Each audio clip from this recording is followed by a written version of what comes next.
2 upon x plus 2 upon 3 times of y is equal to 1 upon 6. फिर यहां आ जाएगा 3 upon x plus 2 upon y is equal to 0.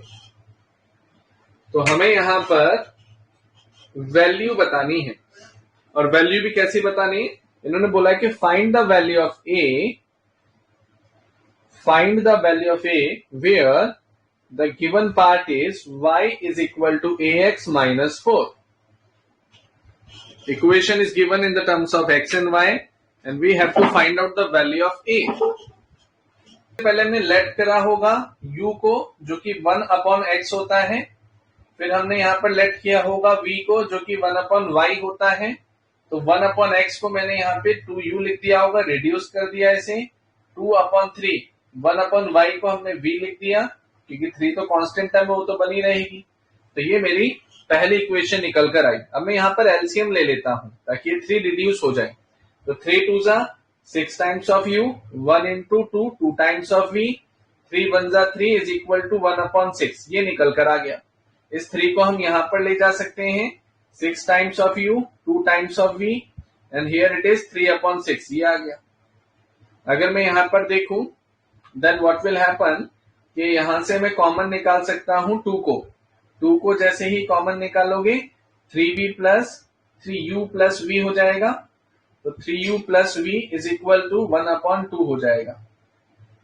तो ये portion बना. So here it is 2 को common लिया जाए तो 3u plus v is equal to 1 upon 2. ये पोर्शन मेरे पास आ गया. अगर मैं यहां पर देखूं तो ये 2 मेरे पास जो बना, ये तो ऑलरेडी यहां पर कॉमन लेकर आया, तो ये 1 upon 4 हो जाएगा. So 3 times of u plus v is equal to 1 upon 4. ये मेरी पहली स्टैंडर्ड इक्वेशन बनी. तो फर्स्ट इक्वेशन मेरे पास आ गई. अब after getting first equation we are working on the equation second. Now 3 upon x 2 upon y is equal to 0. ये तो बहुत आसान पार्ट है. देखो कैसे कि हमने 1 upon x को u माना हुआ है, तो 3u हो जाएगा और ये 2v हो जाएगा. It is equal to 0. अब यहां पर मैं देख पा रहा हूं कि वहां पर भी 3u आ गया, यहां पर भी बना बनाया 3u आ गया. तो इसने हमारा काम आसान कर दिया.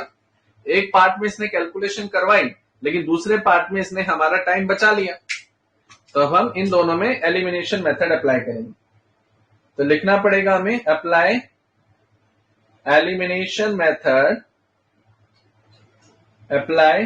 Elimination method 3 times of u plus v is equal to 1 upon 4. 3 times of u plus 2v is equal to 0. Minus minus and minus, ये कट जाएगा. v में से 2v गए तो माइनस v, 1/4 में से 0 गए तो ये 1/4. तो v की वैल्यू क्या आ जाएगी मेरे पास? माइनस 1/4. तो v की वैल्यू हमारे पास आ गई माइनस 1 upon 4.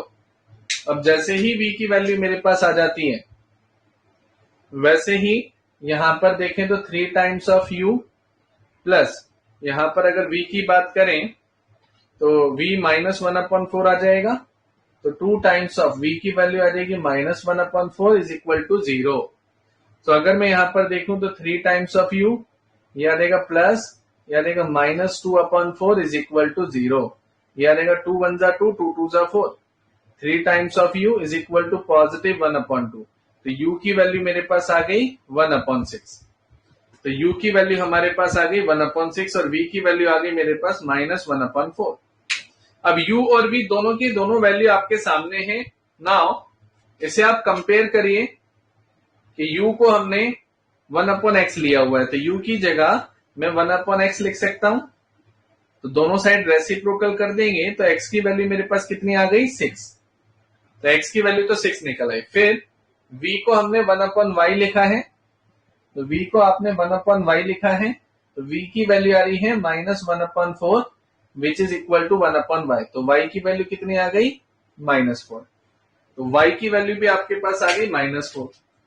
अगर मैं यहां पर चलूं तो y is equal to ax -4 है, तो y की जगह आएगा -4, a टाइम्स ऑफ x की जगह आएगा 6 of -4. -4 plus 4 is equal to a times of 6. ये 0 हो गया. तो 6 times of a is equal to 0. तो a की वैल्यू कितनी आ गई 0। खत्म। यहां तक किसी को कोई आपत्ति हो, कुछ पूछना हो तो पूछिए।